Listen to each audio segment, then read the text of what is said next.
I was the last person my friend spoke to before she died, and I lied about her final words, because the truth would have handed the spotlight to the one person who didn't deserve it. My friend Amy died a couple of months ago, and I was the last one to see her alive. I went over to her apartment, we watched a movie, ate dinner, I left to finish an essay, and then she OD'd and passed away alone. She was only 19 years old. Our final conversation was unremarkable.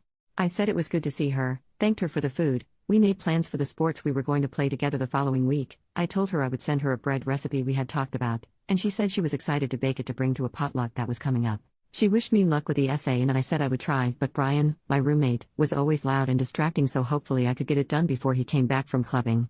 She laughed, and the very last thing she said was to say hi to Brian for me. Amy didn't answer messages the next day, so I sent her roommate, Kara, a message to ask if everything was okay. Kara had been staying nearby with her boyfriend, so went home to see what was happening, and found Amy's body. She let me know what had happened, and after that there were police and all sorts. It was a shock and confusing, but I did not pry for details. Amy and Kara were incredibly close, practically sisters, so I absolutely did not want to bother her with questions, and the police had investigating to do. I was asked to describe the evening. Amy used stuff frequently. They don't think the OD was on purpose, but they wanted to know if she was acting strangely. Had she taken anything while I was there? What time did I leave, etc.? And the death was deemed not suspicious. Amy hadn't contacted anyone online after I left, so I was the person she last spoke to. Kara asked me what her last words were. I lied. I said it had been to wish me luck with my essay, and that she hoped I had a good night. Amy had always been positive and such a genuinely lovely soul. Well wishes were fitting last words for her.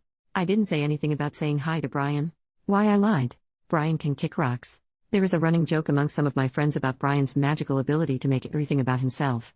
We wanted to do a little Great British Bake Off for fun. Brian buys a sparkly suit and declares himself Paul Hollywood and yells through the whole thing. You're doing a painting? Brian can't draw, but until you physically leave he will lecture you about why you're doing it wrong. Never do improv with Brian. It's like improv with Michael Scott. A group of people want to do life drawing?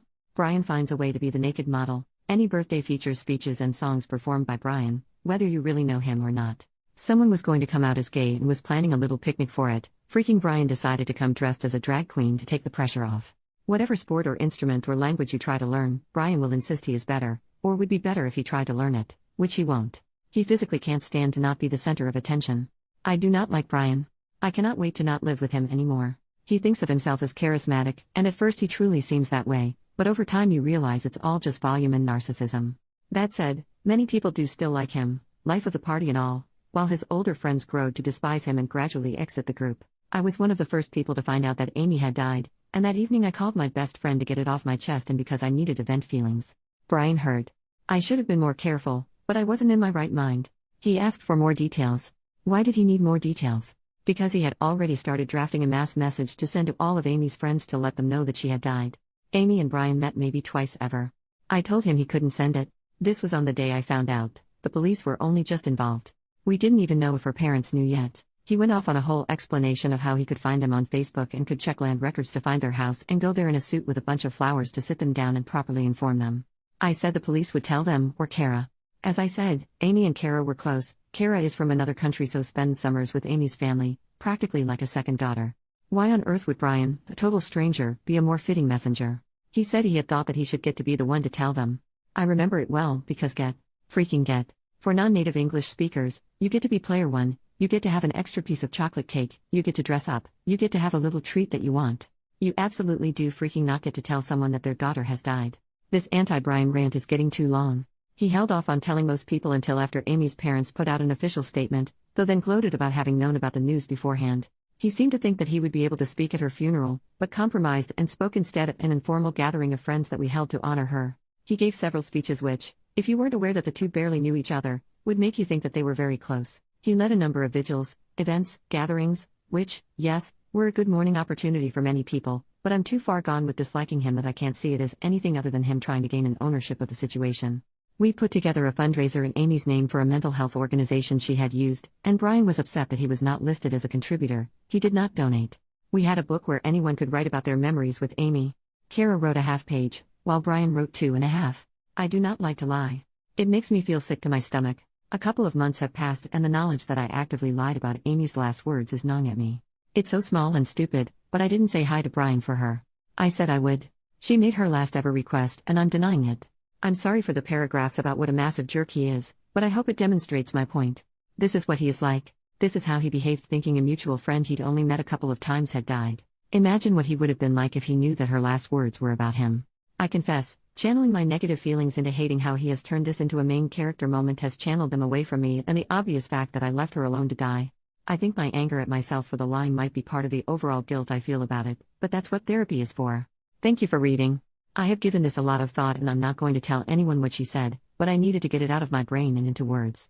Update: I posted once on this account 10 months ago.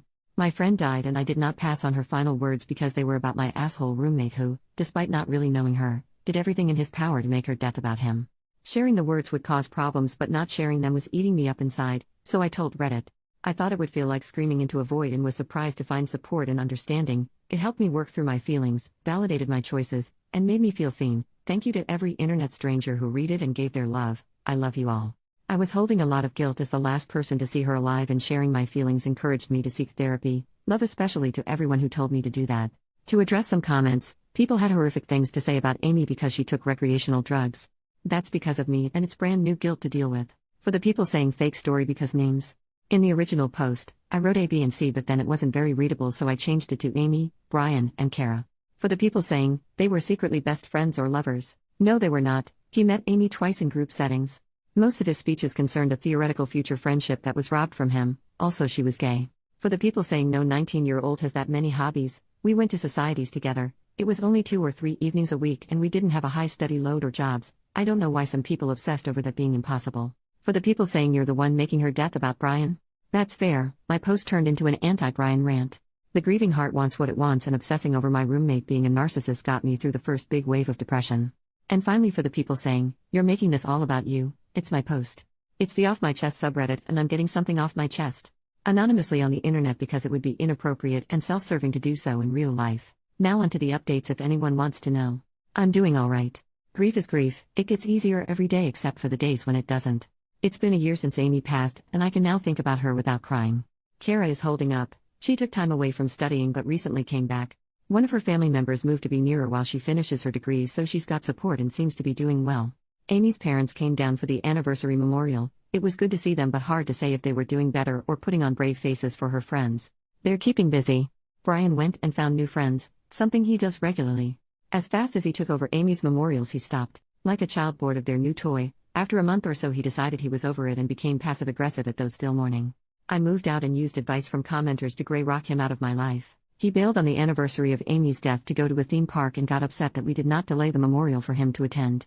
There are still people in my circle who tolerate him, but he has a new group of impressionable first years to impress his importance upon.